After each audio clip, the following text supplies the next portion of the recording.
अधीश्वर पद्म विभूषण आदरणीय जगत गुरु राम भद्राचार्य जी महाराज। महाराज जी प्रणाम करता हूँ, नमस्कार।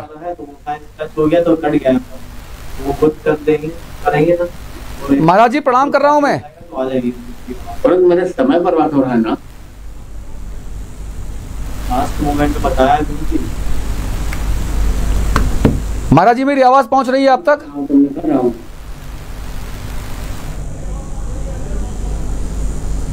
तकनीकी खामी है। कोरोना का संक्रमण काल चल रहा है और कोरोना के संक्रमण काल में बहुत सारी चीज़ें ऐसी हैं जो अजब गजब सी हैं और हमारी आवाज़ महाराज जी तक नहीं पहुंच पा रही है। फिर कोशिश करता हूं। महाराज जी आवाज़ आ रही है हमारी आप तक?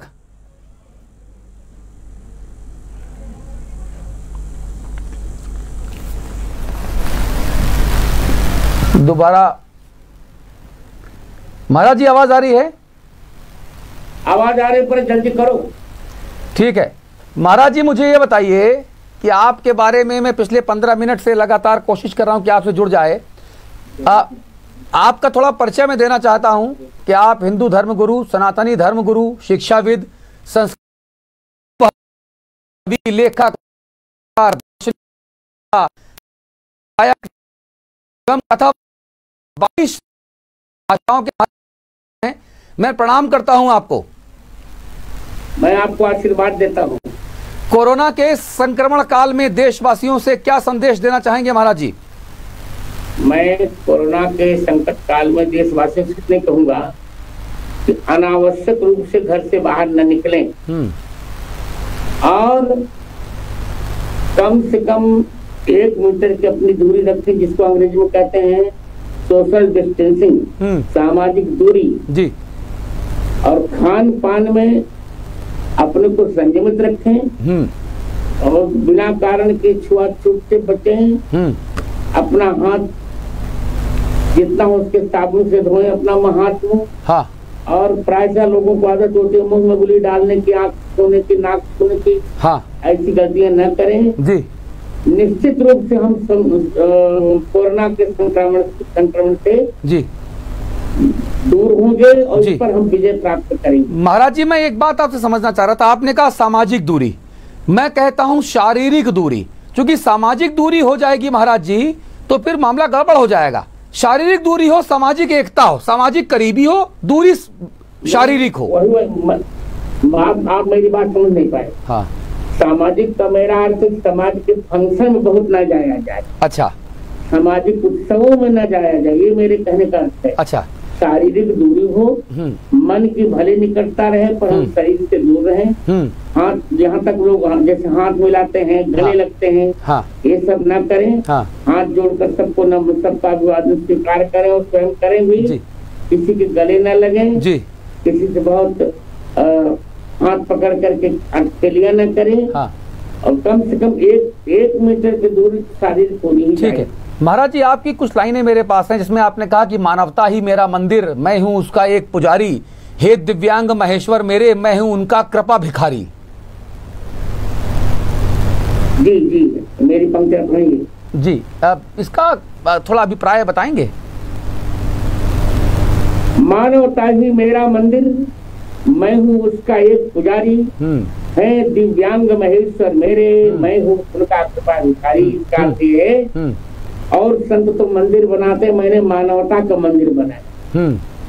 उस मानवता के मंदिर में मैं मानवता की पूजा करता हूँ और दिव्यांगों को महेश्वर मानता हूँ और दिव्यांगों की शिक्षा के उत्थान के लिए मैं निरंतर कार्य कर रहा हूँ जी। मैं उस विश्वविद्यालय के बारे में जानता हूँ महाराज जी, क्योंकि मैंने ग्रामोदय विश्वविद्यालय से पढ़ाई की है। चित्रकूट ग्रामोदय विश्वविद्यालय से पढ़ाई की है मैंने। और मैं जानकी कुंड में श्री श्री राघव बिहारी मंदिर है, वहाँ 94 में एडमिशन लिया था मैंने। और श्री श्री राघव बिहारी मंदिर जानकी कुंड में रहता था मैं, पंजाई भगवान के ठीक ऊपर। हाँ जी जी बहुत अच्छा जी। तब तो तुमने मुझे देखा भी होगा। हाँ मैंने आपको देखा है, कई बार आपसे आशीर्वाद लिया है। और कामतगिरी भवन में कई बार मैं अपने सपरिवार लोगों के साथ आता था आपके साथ। विक्की अग्रवाल, अजय अग्रवाल, संतोष अग्रवाल, उनके साथ मैं आता था आपके पास। मूल प्रश्न जी। मूल प्रश्न मेरा ये है कि जब मैं आपके बारे में पढ़ रहा था तो मैंने देखा कि महाराज जी आप भविष्यवाणी जो है वो बहुत करते हैं। आपने नरेंद्र मोदी और रामनाथ कोविंद इन दोनों के बारे में जो भविष्यवाणी की महाराज जी, वो 100% खरी साबित हुई। और जी भविष्यवाणी क्या करता हूँ, मेरे मन में जो उद्गार आते हैं राघव की कृपा से वही मैं उपस्थित कर देता हूँ। मैं कोई सोचती नहीं हूँ। हाँ। पर मेरा विल पावर है। जी, आपके बारे में आरोप लगाए जा रहे हैं कि आप जो है संघ के बड़े करीबी हैं, इसीलिए आप कांग्रेस के नेताओं के खिलाफ अनर्गल बयान देते हैं। आज तक कभी मैंने अनर्गल बयान नहीं दिए। कभी भी अनर्गल बयान मैं अनर्गल बोलने का अभ्यासी ही नहीं। मैं आपको कोट करता हूं।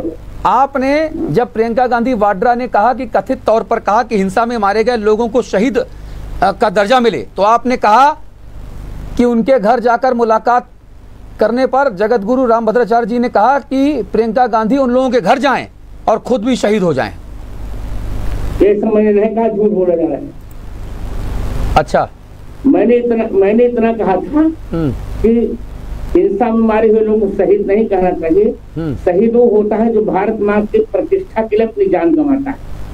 ये सब बातें मैंने नहीं कही, लोगों ने बढ़ा चढ़ा कर कह दी। अच्छा, आप राहुल गांधी और प्रियंका गांधी के नामों में गांधी शब्द के इस्तेमाल करने पर भी ऐतराज जताते हैं? नहीं जी नहीं, मैं चाहता भी हूँ कि गांधी लगाएं, और मैं ये भी चाहता हूँ कि राहुल गांधी और प्रियंका गांधी हिंदू धर्म स्वीकार करके राष्ट्र की सेवा करें। तो क्यों वो हिंदू नहीं है क्या? गांधी नहीं कहा हिंदू, तो क्या है वो? तो वाड्रा जो हो वही प्रियंका गांधी है, और राहुल ने हिंदू धर्म स्वीकारा नहीं, और भगवान जाने। नहीं, तो आप ये कह रहे हैं कि राहुल गांधी जी और प्रियंका गांधी जी हिंदू नहीं हैं? हिंदू धर्म स्वीकार नहीं, हिंदू हम तो नहीं, हिंदू धर्म हिंदुत्व के अनुसार बिल्कुल करें सेवा, और मैंने कभी गांधी शब्द कहने पर आपत्ति नहीं की।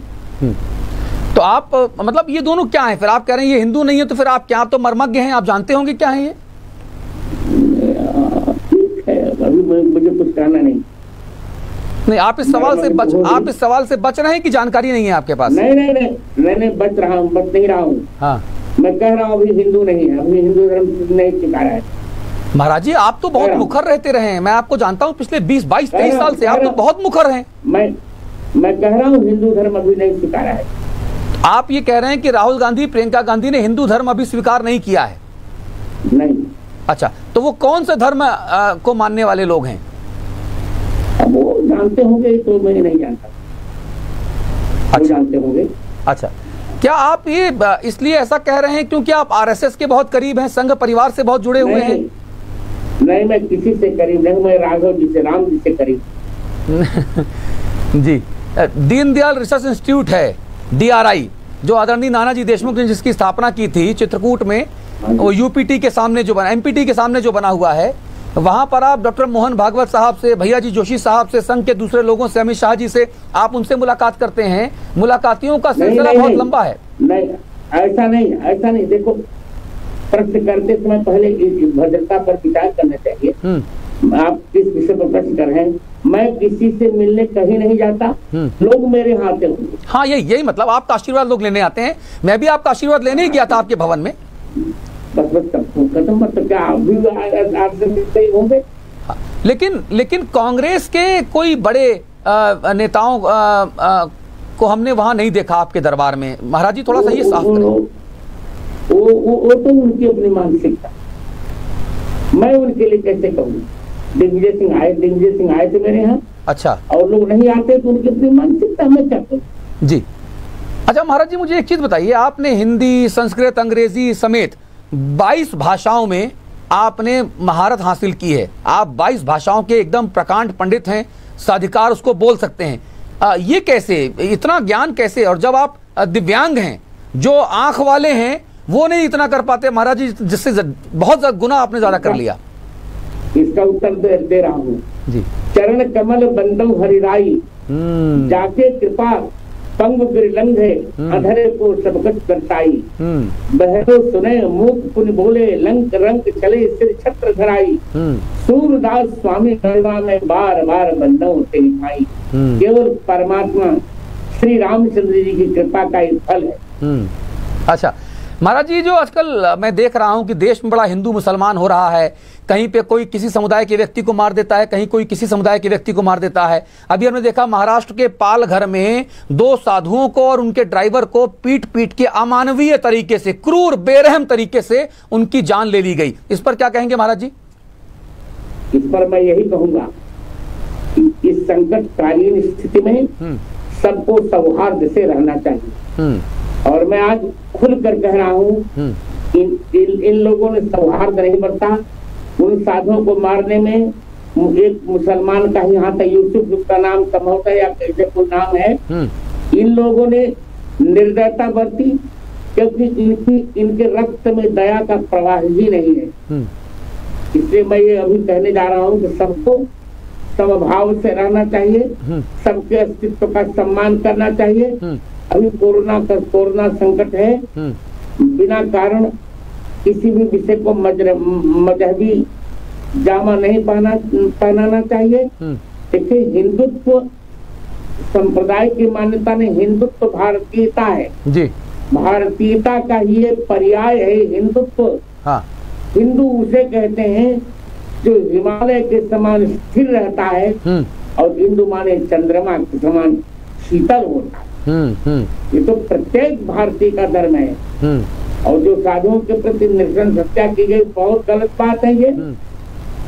मैं उद्धव ठाकरे के बयान से भी सहमत नहीं हूँ। गलत फहमी में ऐसा हुआ, गलत फहमी ने जानबूझ करके मुसलमानों ने हत्या की थी, और आप देख भी रहे हैं। नहीं, लेकिन महाराज जी, वहाँ पे तो मुसलमानों का कोई रोल नहीं है, वो तो आदिवासी और वामपंथी लोग थे, वहाँ पे मुसलमानों के होने का प्रमाण नहीं मिला है। कोई था यूसुफ करके, जो भी रहा हो, वामपंथी हो चाहे जो भी हो, उन्होंने बहुत बड़ी गलती की है। और ये उद्धव ठाकरे उचित निर्णय नहीं लेते, ठीक है, तो 3 मई के बाद हम उचित कदम उठाएंगे, और लाखों साधु मुंबई कूच करेंगे। जी महाराज जी, आखिरी में 30 सेकंड में अगर आप समाज को, देश को, प्रदेश को, हम सबको आशीर्वचन कुछ कहना चाहें तो स्वागत आपका। मैं यही कहना चाहता हूँ कि भारत माता को माता मानते हुए इस संकटकालीन घड़ी में सरकार और प्रशासन के दिशा निर्देशों का पालन करते हुए, और सोशल डिस्टेंसिंग अर्थात शारीरिक दूरी 1 मीटर के कम बनाते हुए अपने भी घर में रहकर सब कार्य निष्पन्न करें जी। निश्चित रूप से हम कोरोना के इस महामारी के संकट से उभरेंगे जी, और भारत विजयी होगा। ठीक है, यही मैं कह रहा हूँ। बहुत धन्यवाद, बहुत धन्यवाद। मैं आभारी हूँ आपका कि आपने हिंदी खबर के हमारे 19 करोड़ दर्शकों के लिए आप आए और आपने अपनी बात कही। बहुत बहुत शुक्रिया, बहुत बहुत धन्यवाद महाराज जी। प्रणाम करता हूँ मैं। हिंदी खबर पर खबरों का सिलसिला लगातार जारी है। नमस्कार।